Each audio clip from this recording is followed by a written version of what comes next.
আসসালামু আলাইকুম বন্ধুরা, আমরা এখন মাগরিবের নামাজের পরে সবাই মিলে বসছি আমি আমার বোনের বাসায়। এই যে এখন আমরা হলো গিয়ে কি বলেন তো, আশা করি সবাই বুঝতে পারছেন যে আমরা এখন মুড়ি বানাবো। তো সাথে আছে পেঁয়াজ কুচি, মরিচ কুচি, কিছু চানাচুর, বিট লবণ দিয়েছি। আর এখন সরিষার তেল দিয়ে এটাকে আগে ভালো করে মাখাই নিব, তারপরে মুড়ি দিয়ে দিব।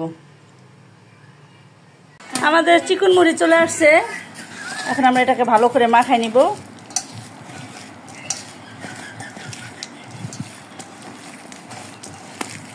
মাখানোটা দেখলেই তো মনে করেন যে জিভে পানি চলে আসে। এই সিপাতের মতো সিপাত খাবার বানাই, এখন আমার জিভের পানি আয় পড়ে। দে কার কার খেতে ইচ্ছে করতেছে, সবাই চলে আসেন, সবাই চলে আসেন, যার যার খেতে ইচ্ছে করতেছে।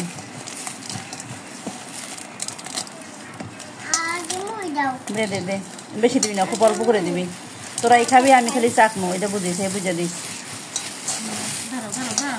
না দে না, দে না, বাস বাস বাস।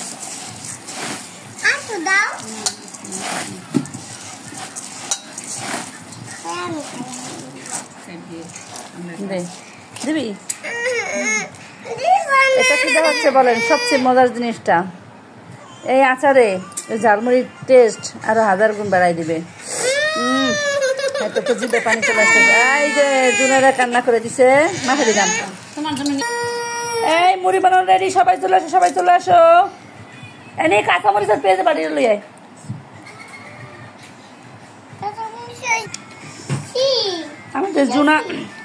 আমাদের জুনা বাবু কান্না করে দিছে, এই জন্য ব্যাক করে চলে গেছি। এই যে জুনা আবার কান্না করে। আমি একটু কাঁচামরিচ কামড় দিয়ে খাবো, আমার জন্য ঝাল কম হয়েছে, সবাই তো ঝাল খেতে পারবে না, এই জন্য ঝাল কমাই দেওয়া হয়েছে।